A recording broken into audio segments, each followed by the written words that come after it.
Hey, and welcome to a Chicago Beer Pass beer review with special guest Afro Beer Chick. Hey, what's going on?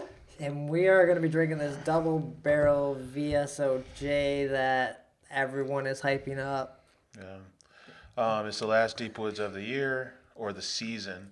So it was Double Barrel V.S.O.J along with Boss Ryway was the release. The release party was today. Tons of variants on. Whoa. And this is V.S.O.J double barrel aged. Okay. Man, so V.S.O.J is very special old jacket. So it's extended aged straight jacket. So this is double barrel extended aged straight jacket. Okay. Yeah. Straight jacket is the barrel aged version of institutionalized. Not to go down the rabbit hole. But And in our defense, we have been drinking this barrel aged beer since what? Well, I have since 2 o'clock. yeah, and it's closer to like 8 o'clock. Yeah. So But I got these super fun half-acre cups. they're almost like little baby cups. They're like, they should have the little stem. They're the- like the- stemless They're stemless Teku cups. stemless Tekus. tekus. They're That's what stemless they are. tekus, They're yeah. Tekus.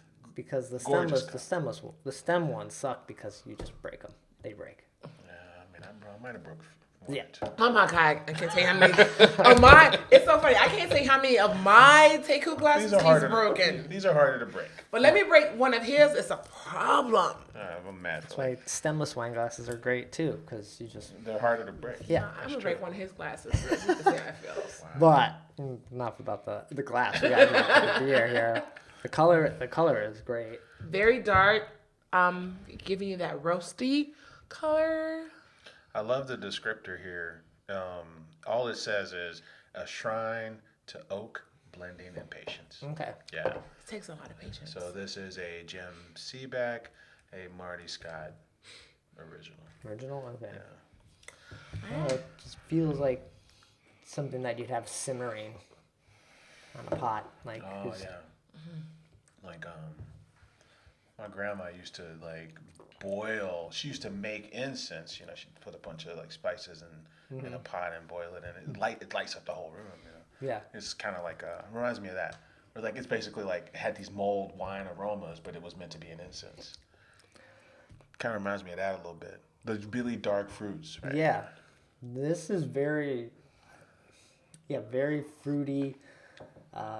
That oakness. It's like almost like mold flavors more than like molded Well, like that wine. What's the wine? Yeah, from- like from- glug. Like glug wine. yeah. Yeah, where like they take the wine, they kind of essentially like kind of heat it up over Right. spices, right? Kind of like that. I like that.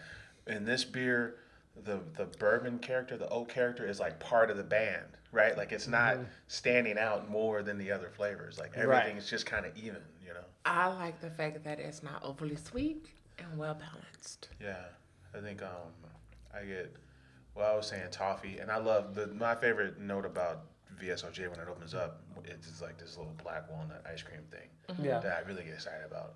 So, yeah, I love that it has all these little different flavors, but none of them are like overly candy sweetened. Right. Yeah. I think this is also dangerous because I feel like you could just pound it and not really feel, or not, I mean, you're going to feel it, but you're not going to notice it as you're drinking it. You're just it doesn't burn, it doesn't have that heat. You're just like, It's a sneaker. yeah. This That's it again? is ridiculous for 16%. This is a ridiculous beer for 16%. This Right. is like 16.3%. This fucking beer, and it doesn't pour like that at all. And that's the part that I think is special. Yeah. You know, when you get that high That's up. what makes it very special. It's extra special. Heyo. It's a very special. Heyo. Yeah, it's my jam. When people have asked me at the release party which one do I favor, I did say the double barrel V.S.O.J. Bro, this shit is out of control, man. Right. And so you have this Old Fitzgerald, which is also a double barrel stout from Goose Island. So it's similar but different because this is a barley wine. Yeah. Right? No, these are both barley wines. Oh. So that's this is straight jacket. That's a barley wine, and that's a barley wine. and too. that's yeah. Oh, okay, yeah. That's right. There's a lot of moves. It's confusing. they both kind of advertised. Well, the Rev one advertises that it's double barrel. The Goose one does not. It just says we aged it for 2 years. But then when we hung out with Goose for the preview, they kind of said, well, 40% of this was put in a secondary barrel. So 40% of it is double aged or double barreled, and then they blended it back. Right. Yeah. So And we don't know what barrels these were for the double barrel. not particularly. That's why Revolution, we love you guys. You know, you are barley Tell wine. us what barrels. You're barley wine Godzilla. You're killing it. You're making barley wine so good that other breweries your size in town quit making barley wine. Right? And then they're like, screw you, we don't even have to tell you because we sold out.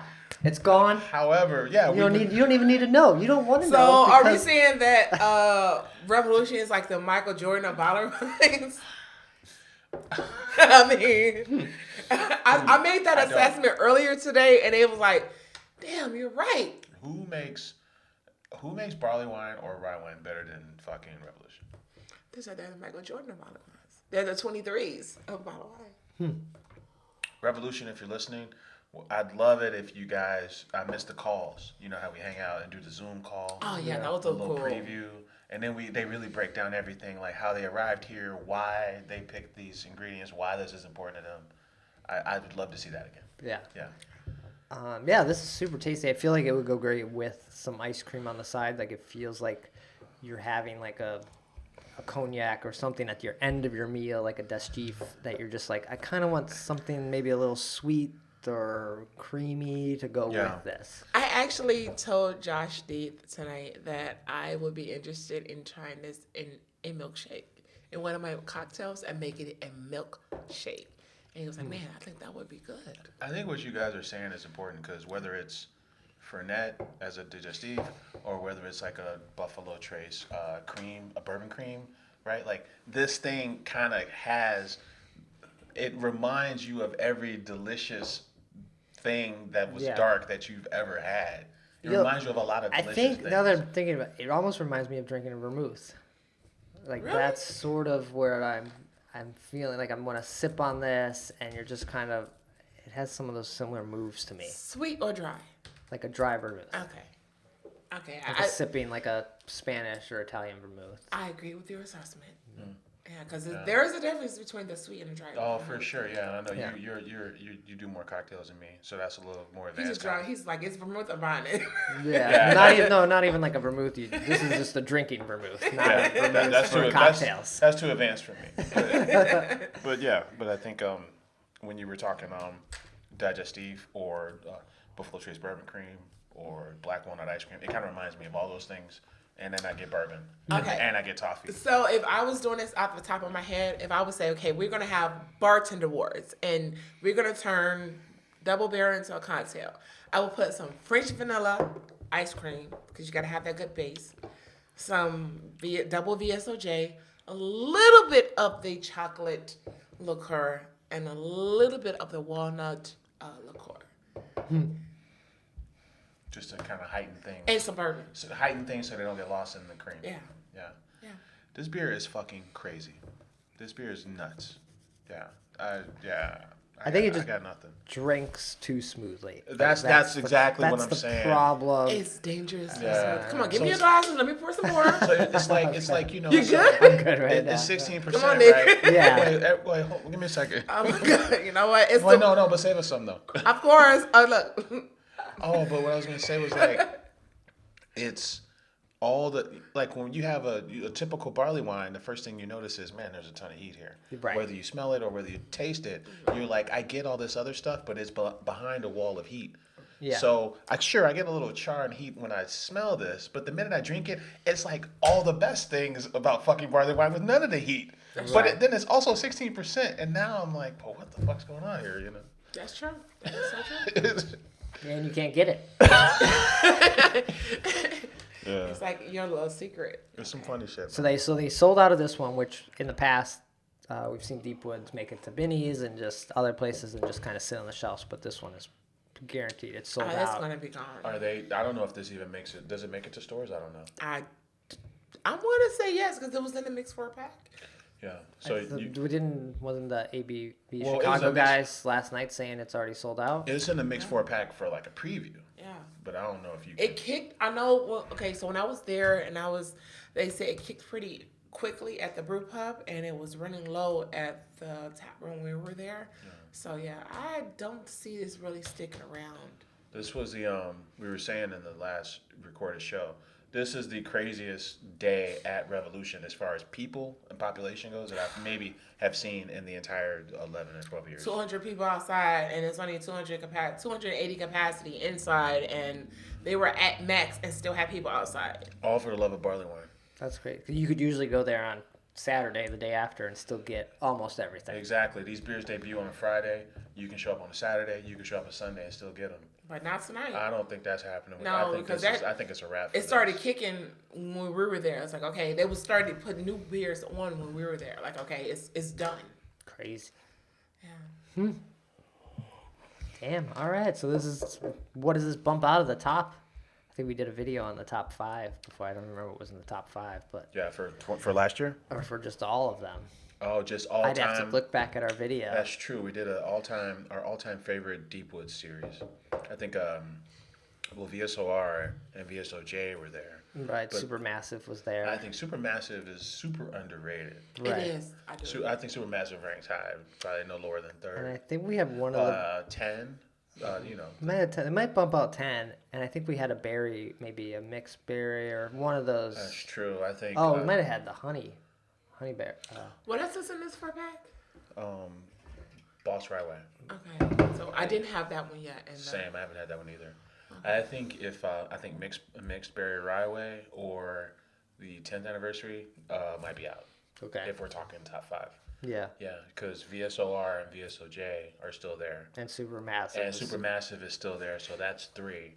This one is firmly planted in that list. That's 4. Yeah.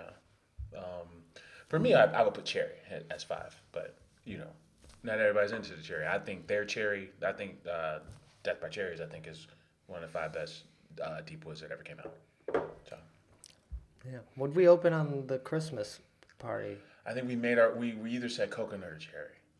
But then Brad's got some homemade fucking mulled wine. But we opened a can. I just didn't remember which one. I think it was cherry. It's cherry. It was Okay. cherry. Yeah. All right. But I don't know. You guys get pretty wild. So. I mean, I have partied with you guys, so you guys, and I get wild. So for me to say that says a lot. Like up, it's like 3 a.m. Like, man, I gotta go home. Shit. I don't know. I think it's Brad. Honestly, I think it's Brad. Like, damn, Brad. We do have to get home. I was like, I got nowhere to go. Right, I'm home. because you're at home already. Yeah. I'm already at home, man. Oh shit. Yeah. It's always the quiet ones. That's funny. All right. Double barrel V.S.O.J. Find a friend that has it, basically. Find a friend. All we can say. Don't contact me because I don't have it anymore, and I can't get you any. All right. Cheers. Cheers. Cheers.